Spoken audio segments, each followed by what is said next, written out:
Salut à tous, c'est Pong de la chaîne, bienvenue sur cette vidéo qui va parler un petit peu de la convention d'hypnose moderne qu'il y a eu à Nice. On a passé un très bon week-end, c'était vraiment sympa avec énormément d'échanges, de partage et différentes façons de voir l'hypnose.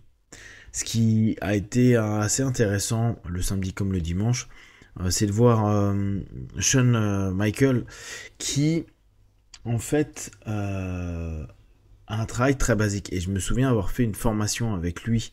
Et je crois que c'est le feedback que je vous avais fait, parce que je vous avais débriefé le séminaire. Et où, en gros, c'est ultra basique et très fonctionnel. Maintenant, avec un peu de recul et peut-être nous, notre façon de travailler française. Et je pense qu'il faut aussi avoir cette spécificité très française avec aussi notre côté analytique qui n'est pas que négatif. Hein. C'est pas parce qu'on contourne le facteur de jugement que c'est forcément mal d'avoir des capacités analytiques. Eh bien, il y a vraiment des moments, c'est très protocolaire ce qu'il fait. C'est très peu dans l'écoute de l'autre. C'est très orientant. Et ça manque de finesse et de subtilité. Il y a aussi une reprise, beaucoup de je vais faire dans un premier temps. Je vais te permettre, je vais t'ouvrir, je vais faire telle ou telle chose. Et après, il redonne le pouvoir à l'autre, qui deviennent dès lors des opérateurs pour eux-mêmes. Mais il y a cette espèce de ça marche comme ça, comme ça, comme ça. Et ce que je disais sur des intercours où souvent on discutait de différents sujets, il y a quand même une spécificité à voir avec les anglo-saxons où leur façon de vivre l'hypnose n'est pas du tout la même que nous. Et leur côté solutionniste, pour nous, je vais plutôt me mettre moins, mais avec les années, je trouve ça limite agressif. C'est-à-dire qu'à vouloir solutionner tout super vite, c'est comme si thérapie centrée sur la personne, elle est beaucoup moins là. On est thérapie centrée sur la solution, mais peut-être au détriment de l'attention portée à la personne. Ce qui ne veut pas dire que on est dans un dépôt de contenu comme on pourrait avoir en psychanalyse par exemple, ou certaines écoles de psychothérapie. Mais on est dans quelque chose où ça peut manquer un peu d'échange et de partage. Ça c'est mon point de vue, hein. Je pense que beaucoup de personnes étaient très très très satisfaits. Là c'est plus un feedback ayant en plus suivi ces formations et avec un peu plus de recul, de temps et une pratique qui est clairement différente.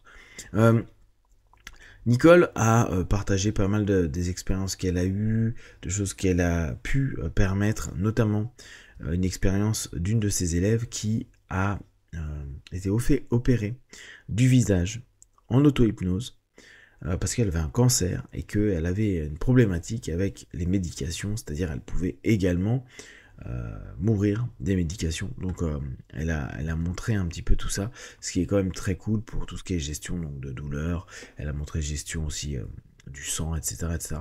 C'est plutôt cool. Là c'est le dimanche. Hein, je vous avais donné le planning du samedi, le samedi matin.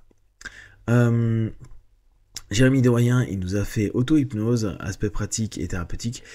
Moi, j'aime toujours les ateliers d'auto-hypnose parce que je pense sincèrement que nous devons apporter l'autonomie à nos partenaires, nos consultants.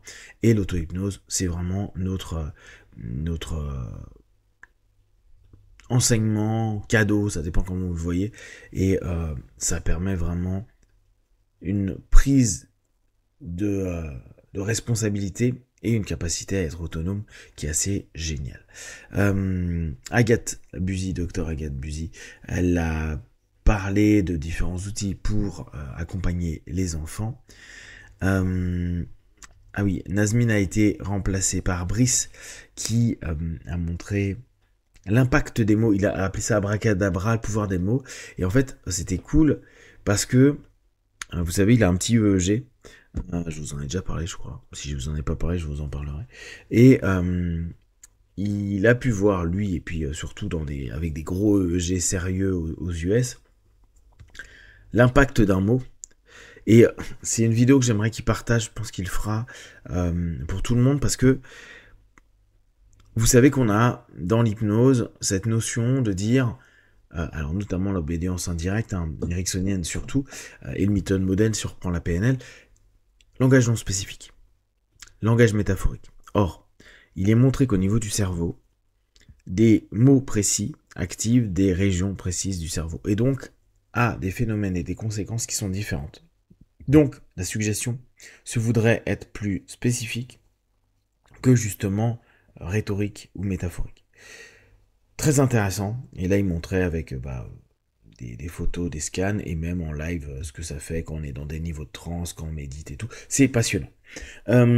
Sandrine Winkler, qui nous a proposé l'hypnose qui reprogramme. Alors, ça c'est le nom qu'elle avait donné, mais de mémoire, c'était hypnose et EMDR. Elle a partagé ses connaissances dessus. Lee a partagé, Lee Pasco, thérapie des parties. Daniel Gaminet, le dimanche, bon, il a remplacé un truc, mais je vous avais parlé de le samedi, il ferait hypnothérapie pour appréhender la mort. Bon, il l'a fait le samedi, et là, il a parlé de régression. Jérémy Colliez, il a amené les gars en hypnose de rue. Alors, il devait le faire le matin, mais il y avait un semi-marathon, donc ils ont fait ça l'après-midi.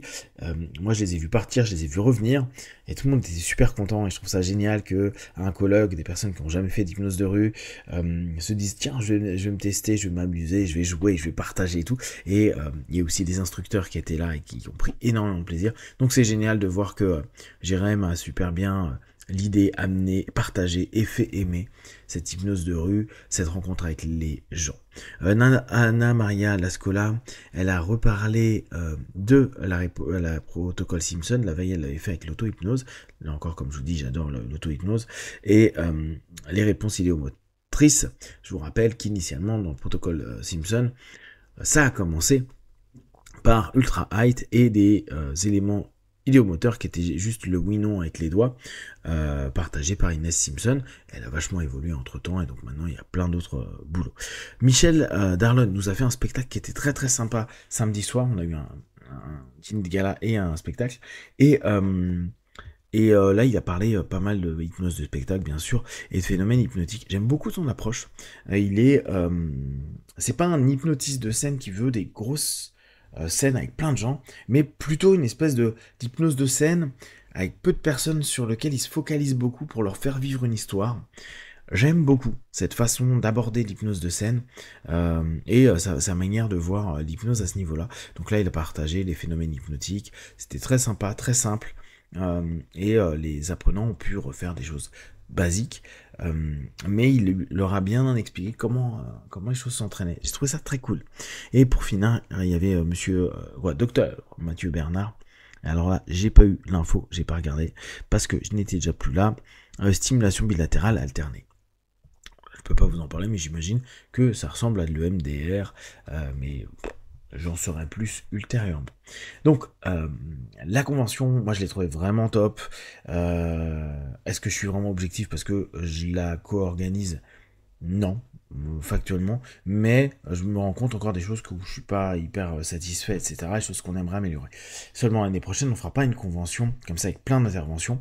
On a la chance d'avoir David Spiegel, je vous en parle depuis quelques temps avec les travaux qu'il a fait. C'est un psychiatre hyper reconnu aux États-Unis et qui est certainement celui qui a le plus travaillé sur l'hypnose, qui a fait énormément d'études. Je crois qu'il était à l'université de Stanford. Il a plein d'études sur l'hypnose récentes et pas simplement des vieilles études sur plein de sujets.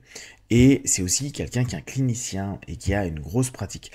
Du coup, il vient l'année prochaine, certainement dans les mêmes dates, soit la dernière semaine d'avril, soit celle d'avant. Donc ça sera pareil, je crois, autour du 24-25 avril ou la semaine d'avant. On vous dit ça rapidement.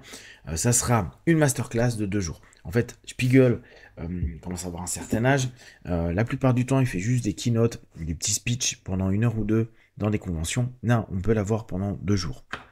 Et donc, on va faire une masterclass, là, réellement.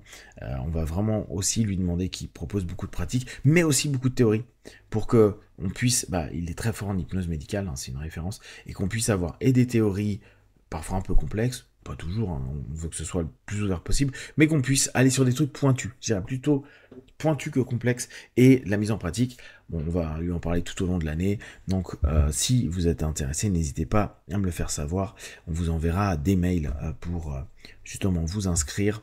Est-ce que ça sera à l'Inston ou dans un autre hôtel à Nice? En tout cas, c'est sûr que ce sera à Nice. En souhaitant que cela vous motive, et n'hésitez pas si vous avez des questions, des remarques, partagez-les sur Facebook, YouTube, j'y répondrai le plus rapidement possible comme d'habitude. De tout ce que je propose, ne prenez que ce qui est bon juste pour vous tester, observer, analyser et conclure. Be one, ciao.